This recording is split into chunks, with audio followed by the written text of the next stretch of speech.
Buenos días y bienvenidos al canal nuevamente. Bueno, hoy les traigo un video que es bastante interesante y difícil de entender, sobre todo cuando nos llega un paciente al consultorio y nos dice: mire, doctor, no estoy escuchando bien.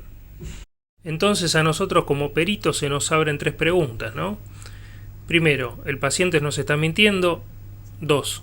Se trata de una hipoacusia de conducción, que es cuando existe un obstáculo para que las ondas sonoras lleguen bien al oído interno, que generalmente está dado por un tapón de cera.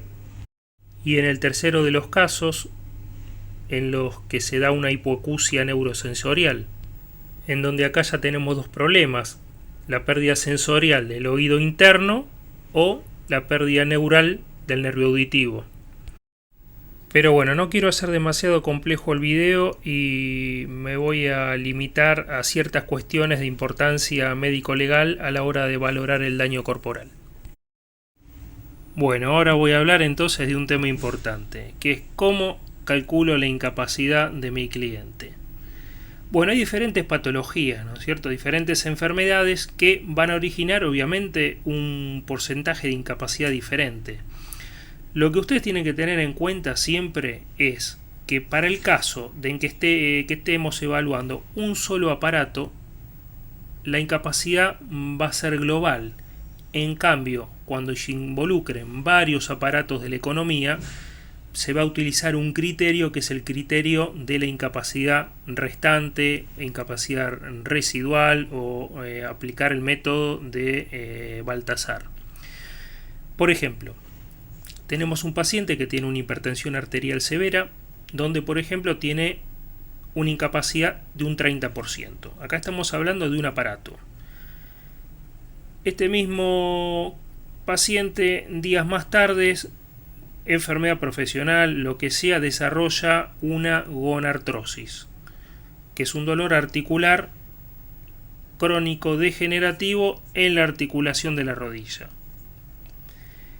En este caso tiene un 12% de incapacidad, pero ese 12% vamos a tener que calcularlo de acuerdo al 70% restante. No lo vamos a calcular de acuerdo al 100%. ¿Por qué? Porque ya tenía un 30% de incapacidad asociado de la hipertensión arterial severa. Entonces, si hacemos los cálculos, nos va a dar un 8,4% de incapacidad. Después le sobreviene una hipoacusia de un 4% y vamos a tener que usar con el mismo criterio la incapacidad restante, que sería el 4% del 61,6%, lo que da un 2,46%, o sea que la incapacidad global total de este paciente sería de un 40,86%. No sé si me entienden, pero que creo haber sido claro, ¿no es cierto? Estamos aplicando el método de la incapacidad restante, en este caso en particular. No estoy diciendo que siempre sea así, ¿no es cierto? En la medicina las cosas pueden variar bastante, pero en líneas generales es este el cálculo que se debe aplicar bajo la norma de la Ley de Riesgos de Trabajo. Entonces, vos me vas a decir: bueno, doctor, ¿por qué no vas al grano y me decís cómo se calcula la incapacidad? Bueno, ahora vamos a ver bien cómo es. No es sencillo el cálculo de la incapacidad en estos casos. Pero en líneas generales, lo que hay que tener en cuenta es primero hacer un buen examen clínico del paciente. ¿Qué significa esto? Utilizar, por ejemplo, diapasones. ¿Qué es el diapasón? Bueno, el diapasón es un instrumento que es un instrumento metálico que tiene una forma de horquilla y tiene dos ramas. Para aquellos que hayan tocado alguna vez algún instrumento, una guitarra, que no es mi caso, lo que usan para afinarla es un diapasón, ¿no es cierto? Bueno, en el caso de la medicina legal es el mismo diapasón el que se utiliza. Entonces lo que se hace es, a través de un sencillo método, es hacer vibrar una de las ramas del diapasón donde se la percute y se le coloca el instrumento delante de la oreja del paciente por lo cual el mismo va a decir si siente algún sonido o no. Y por otro lado, también se percute una de las ramas del mismo y se le coloca el diapasón en el vértex, en la región mastoidea o a nivel de los incisivos superiores e inferiores, y en ese preciso momento el paciente puede o no decir si escucha alguna vibración. Como ustedes saben, el hueso es un excelente conductor vibratorio. Por otro lado, hacer una buena anamnesis, un buen interrogatorio del paciente, preguntarle al mismo si tuvo en algún momento alguna infección a nivel del oído. Este tipo de infecciones a veces pueden causar algún tipo de trastorno en la conducción del sonido, sordera.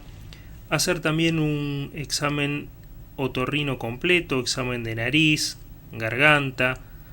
Hacer un examen de oído completo, usar el otoscopio, ver si tiene algún tapón de cera, es decir, algún problema a nivel de la conducción. El examen neurológico también es muy importante de hacer porque el paciente puede haber sufrido un traumatismo de cráneo, tener algún trastorno a nivel del equilibrio, haber tenido, por ejemplo, algún tumor en la fosa cerebelosa, eso alterar la coordinación y poder confundirse patrones neurológicos con un tema pura y exclusivamente de un tema del oído, ¿no es cierto?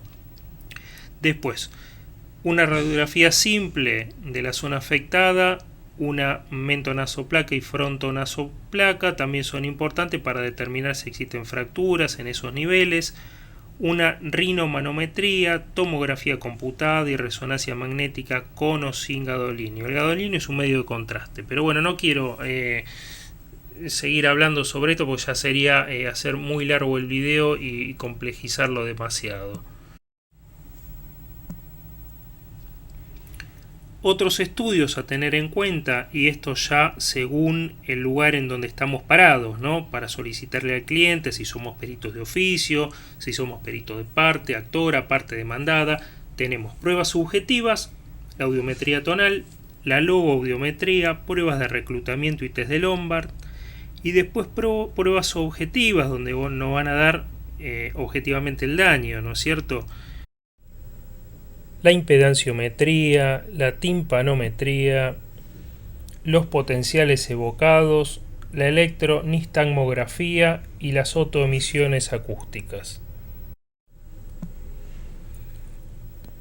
Ahora bien, esto es muy importante para tener en cuenta. Son las normas para la evaluación del daño auditivo. La norma dice lo siguiente, que los trabajadores que hayan sufrido daño auditivo se los van a someter a un estudio que va a consistir en una evaluación audiológica y 3 audiometrías, como así también otras pruebas para evaluar y verificar el daño coclear. Y se va a dar por válida la segunda mejor audiometría. Después dice que estos exámenes deberán hacerse con un mínimo de 24 horas de reposo auditivo y entre un estudio y el otro no tiene que existir un intervalo mayor a 7 días. Por otro lado, los promedios de los decibeles medidos en los umbrales de las frecuencias consideradas en los 3 exámenes no podrán diferir en más de 10 decibeles. ¿Y qué más dice la norma? Que si este requisito no se cumple, deberán tomarse otras medidas hasta lograrlo. Entonces concluye diciendo que si por efecto de un trauma agudo se pierde total e irreversiblemente la función de un oído, pero conservando la normalidad del otro, la incapacidad a reconocer será de un 15%. Como corolario total de la norma, lo que dice que las hipoacusias que son totales traumáticas o por exposición al ruido se las van a valorar con una incapacidad del 42%. Las hipoacusias parciales se evaluarán según las tablas. Bueno, ¿y cómo se hace el cálculo de la pérdida monoural?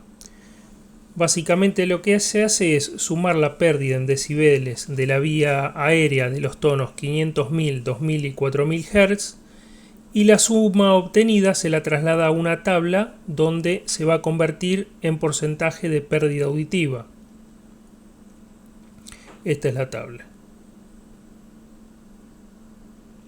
Y el cálculo de la pérdida auditiva biaural, o sea la bilateral, se suma la pérdida en decibeles también de la vía aérea de los tonos 500.000, 2.000 y 4.000 Hz de cada oído y se lo traslada a la tabla de la AMA. ¿No es cierto? Es una tabla media difícil de interpretar, pero ahora yo se las voy a mostrar. Quizás no se lea muy bien, pero se la pueden bajar de internet. Bueno, en esta tabla lo que se debe hacer es buscar en su eje horizontal el mejor oído y en el vertical el peor, y de ahí la intersección de ambos surge la pérdida auditiva bilateral en porcentaje. Después ese valor se lo multiplica por 0,42 y da el valor. Esta es la tabla de la AMA.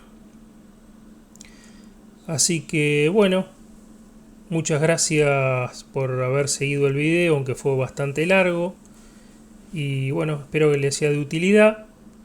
Denle like al video si les gustó y suscríbanse al canal. Así que bueno, muchas gracias, hasta luego.